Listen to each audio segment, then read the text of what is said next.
Hello friends, मैं हूं साहिल and truly unbiased की नई वीडियो में आप सबका स्वागत है। आई होप आप सब लोग अपने घर पे सेफ होंगे। बिफोर वी बिगिन, यार जिन भी लोगों ने मेरी पहले वाली वीडियो देखी ना एंड मुझे फीडबैक दिया, thank you so much guys, बहुत बहुत धन्यवाद। तो चलिए बढ़ते हैं आज की वीडियो की ओर। आज हम आपको बताएंगे कि हमारे एजुकेशन सिस्टम पे इस लॉकडाउन की वजह से क्या असर पड़ा है, कैसे वो अफेक्ट हुआ है। तो चलिए शुरू करते हैं बिना किसी देरी के।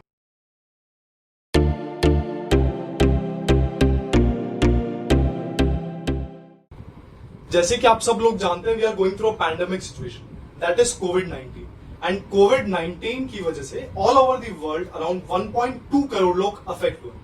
अगर मैं खाली इंडिया की बात करूं तो अराउंड 8.5 लाख लोग इससे प्रभावित हुए हैं।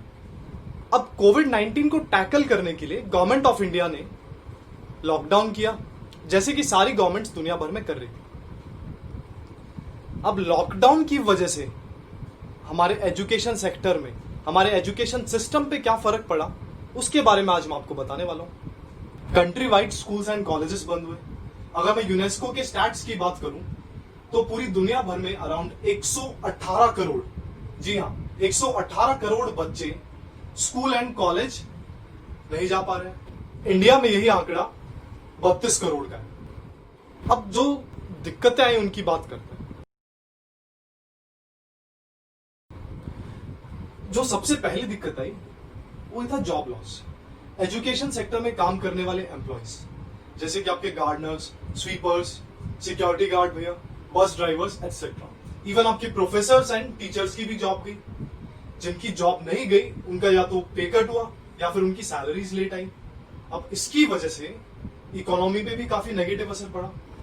अब बात करते हैं दूसरे सबसे बड़ी प्रॉब्लम की।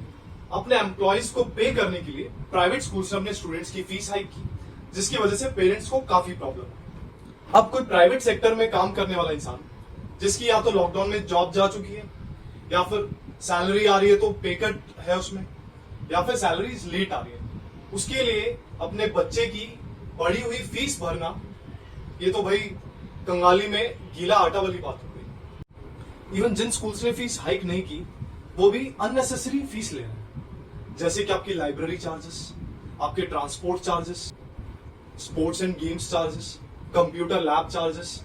यार इन चीजों का क्या मतलब बनता है? स्टूडेंट्स जब आपकी फैसिलिटीज यूज नहीं कर रहे हैं, आपके ट्रांसपोर्ट यूज नहीं कर रहे, आपका इलेक्ट्रिसिटी यूज नहीं कर रहे, तो वो चार्ज किस बात का? काफी सारी स्टेट गवर्नमेंट्स ने, जैसे कि दिल्ली, गुजरात, कर्नाटका, आंध्र प्रदेश, इन्होंने फीस हाइक पे कर्व लगा दिया कि प्राइवेट स्कूल्स अब फीस इस साल नहीं बढ़ा पाएंगे। तो गाइस, हमारी अगली प्रॉब्लम के बारे में बात करते हैं, जो एग्जाम्स। बचपन से हमारा फोकस एग्जाम्स एंड मार्क्स पे रहता है, जिसकी वजह से काफी सारे स्टूडेंट्स स्कूल्स एंड कॉलेजेस में डिप्रेशन में भी आ जाते हैं। इस लॉकडाउन की ड्यूरेशन में स्कूल्स एंड कॉलेजेस के एग्जाम्स की डेट्स थी।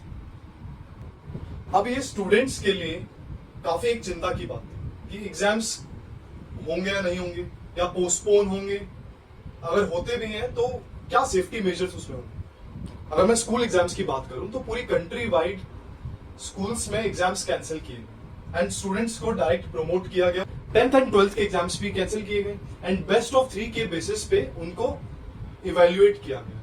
ये काफी सारे स्टूडेंट्स के लिए एक राहत की सांस थी, लेकिन कुछ बच्चे इस इवेल्युएशन के मेथड से भी अनसेटिस्फाइड थे। अब बात करते हैं एंट्रेंस एग्जाम्स की। कॉलेजेस में एडमिशंस के लिए एंट्रेंस एग्जाम्स होते हैं, जो कि यूजुअली इसी टाइम होते हैं साल के। अब ज्यादातर एग्जाम्स को पोस्टपोन किया गया, जेईई मेंस एंड एडवांस्ड, एनडब्ल्यूईटी, एआईएलईटी। अब बात करते हैं कॉलेज एग्जाम्स की। ज्यादातर कॉलेजेस ने अपने एग्जाम्स या तो कैंसिल किए, स्टूडेंट्स को डायरेक्ट प्रमोट किया, या फिर ऑनलाइन रखे। प्रॉब्लम थी फाइनल ईयर स्टूडेंट्स की। लेटेस्ट यूजीसी गाइडलाइंस के अकॉर्डिंग सारे कॉलेजेस को एंड यूनिवर्सिटीज को फाइनल ईयर स्टूडेंट्स के एग्जाम सितंबर तक कंडक्ट करवाने हैं, जिसके लिए स्टूडेंट्स में काफी डिससेटिस्फैक्शन है। तो चलिए बात करते हैं ऑनलाइन क्लासेस की। लॉकडाउन से जो पढ़ाई में लॉस हुआ उसको रिकवर करने के लिए स्कूल्स एंड कॉलेजेस ने ऑनलाइन क्लासेस का सहारा लिया, which is a very good thing. But इसमें भी काफी सारी खामियां हैं, जो कि हमें पेरेंट्स एंड स्टूडेंट्स से बात करके पता चली। दो चीजें हमें खास पता चली हैं, जो दो इसमें मेन प्रॉब्लम्स हैं। सबसे पहली, अवेलेबिलिटी ऑफ इंटरनेट। अब जरूरी नहीं है कि हर किसी के पास इंटरनेट हो, या फिर डिवाइस अवेलेबल हो जिसमें वो ऑनलाइन क्लास को एक्सेस कर पाए। इससे एक डिजिटल डिवाइड क्रिएट हो। अगर हम स्टैट्स की बात करें तो एनएसएस सर्वे के अकॉर्डिंग पूरे इंडिया में किसी भी स्टेट में जो रूरल एरियाज है वहां पे 40% लोगों के पास इंटरनेट है, बट 60% लोगों के पास इंटरनेट सर्विस नहीं है। तो वो लोग कहां पे सीखें, वो लोग ऑनलाइन क्लासेस कैसे एक्सेस करें, ये बहुत बड़ा चैलेंज था। तो दूसरा जो चैलेंज है ऑनलाइन क्लासेस के साथ वो ये है कि अगर आप किसी भी प्रोफेसर या टीचर को कैमरे के आगे बिठा दें, दैट डजंट गारंटी की लर्निंग वहां पे होगी। जो ट्रेडिशनल तरीका है हमारा ऑफलाइन क्लासेस का, वहां पे किसी भी एज ग्रुप का स्टूडेंट इंटरैक्शन से अपनी soft skills and knowledge gain करता है। उसी लेवल की इंटरैक्शन या सॉफ्ट स्किल को आप ऑनलाइन क्लासेस में कैसे इंप्लीमेंट करें।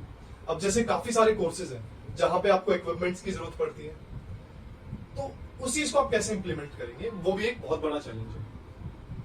एंड ऑनलाइन क्लासेस यार ऑनेस्टली बताऊं, स्टूडेंट्स के लिए या फिर टीचर्स दोनों के लिए इंडिया में बहुत ज्यादा मुश्किल है। एंड अगर आपको लगता है कि ऑनलाइन क्लासेस सही नहीं हो रही है इंडिया में, या आपके स्कूल में या फिर आपके कॉलेज में, तो आप किसी भी टीचर को ब्लेम मत करो, अपने प्रोफेसर को ब्लेम मत करो। वो चीज उनके लिए भी नहीं है जैसे कि आपके लिए नहीं है। तो चलिए बात करते हैं सॉल्यूशंस की। जरूरी नहीं है कि आपके पास मोबाइल डिवाइस या फिर इंटरनेट हो ऑनलाइन क्लास को एक्सेस करने के लिए, या फिर आपकी ऑनलाइन क्लास आपके हिसाब से ढंग से ना हो रही है। उस केस में हम क्या करें।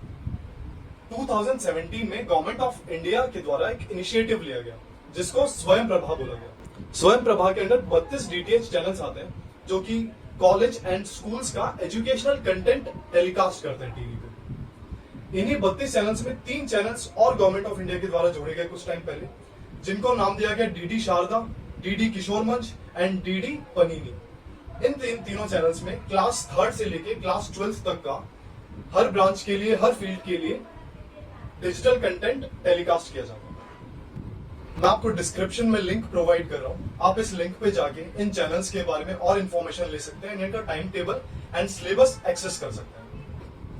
अब हमारी कंट्री में काफी सारी एजुकेशनल बॉडीज हैं जिन्होंने काफी इनिशिएटिव लिए कि डिजिटल लर्निंग को इजी बनाया जाए। उनमें से है सीबीएसई एंड एआईसीटी। एआईसीटी ने कुछ टाइम पहले अपनी वेबसाइट पे जारी किए सर्कुलर में कॉलेजेस को ये हिदायत दी कि अपनी फीस हाइक ना करें एंड जो आसपास रहने वाले स्टूडेंट्स हैं उनको कॉलेज का एक्सेस मिले, ताकि वो कॉलेज आके इंटरनेट का यूज करके अपनी पढ़ाई पूरी कर सके।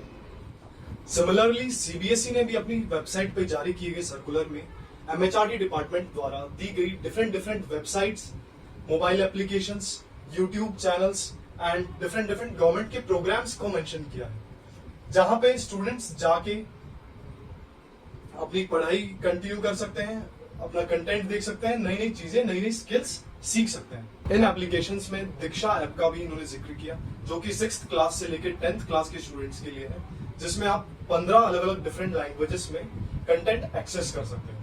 और कई वेबसाइट्स का जिक्र किया गया जैसे ई पाठशाला, स्वयं प्रभा, जिसके बारे में हमने आपको पहले भी बताया। यहाँ पे आपको 1st क्लास से लेके 12th क्लास तक का एजुकेशनल कंटेंट प्रोवाइड किया जाता है। साथ ही में इन्होंने 2 यूट्यूब चैनल्स का भी जिक्र किया है जहाँ पे आप क्लास 9 से लेके 12th तक का कंटेंट एक्सेस कर सकते हैं। साथ ही में इन्होंने सीबीएसई शिक्षा वाणी नाम के एक पॉडकास्ट का भी जिक्र किया जहाँ पे आपको डेली अपडेट्स मिल सकते हैं। इस पीडीएफ का लिंक मैं डिस्क्रिप्शन बॉक्स में डाल रहा हूं आप लोगों के लिए, आप उसको एक्सेस करके उसके बारे में और पढ़ सकते हैं। अगर इन प्लेटफॉर्म्स को भी एक्सेस करने में आपको कोई प्रॉब्लम आती है तो आप हमें कमेंट बॉक्स में लिख के जरूर बताएं। एंड गाइस डोंट फॉरगेट कि सबसे लास्ट रिसोर्स जो हमारा बचता है वो हमारी बुक्स, जो हमें स्कूल से, कॉलेजेस से बुक्स मिलती है। Books is always the oldest method, लेकिन इफेक्टिव भी हो सकता है। It all depends on you. यार अभी तक मैंने आप लोगों को बताया कि इकोनॉमिक प्रॉब्लम्स क्या आई हैं एजुकेशन सेक्टर में, कैसे कैसे स्टूडेंट्स की प्रॉब्लम है, बट एक साइकोलॉजिकल प्रेशर जो होता है स्टूडेंट के ऊपर उसको ज्यादातर इग्नोर किया जाता है।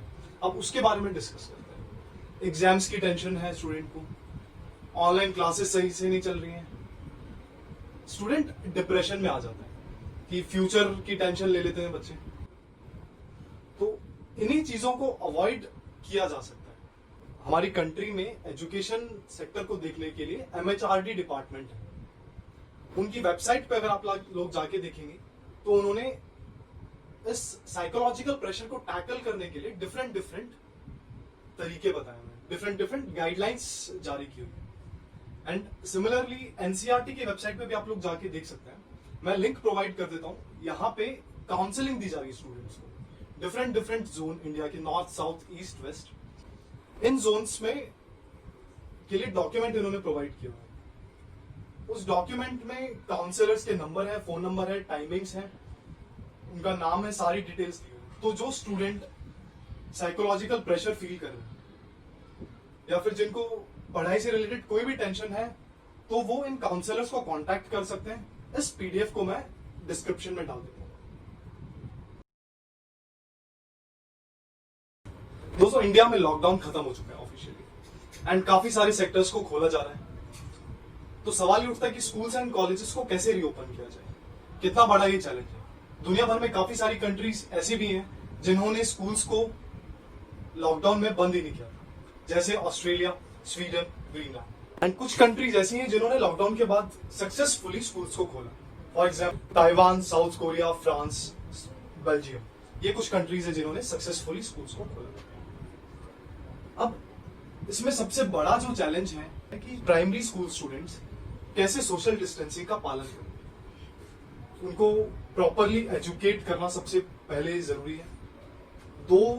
पिछले 3 या 4 महीने से स्कूल्स बंद है, तो ऐसे में पेरेंट्स की जिम्मेदारी बनती है कि अपने बच्चों को ढंग से बताएं कि कैसे सोशल डिस्टेंसिंग उन्हें रखनी है। स्कूल्स के बाहर काफी जगह हम देखें कि स्कूल्स के बाहर सैनिटाइजेशन यूनिट्स लगाई हुई है, हैंड वॉश बार बार बच्चों को हर लेक्चर के बाद करवाए जा रहे हैं। बच्चों के खाने खाने के लिए अलग से उनके बेंच पे केसेस बनाए गए हैं, अलग से कैबिनेट बनाए गए हैं, जिससे कि वो सोशल डिस्टेंसिंग मेंटेन कर पाए।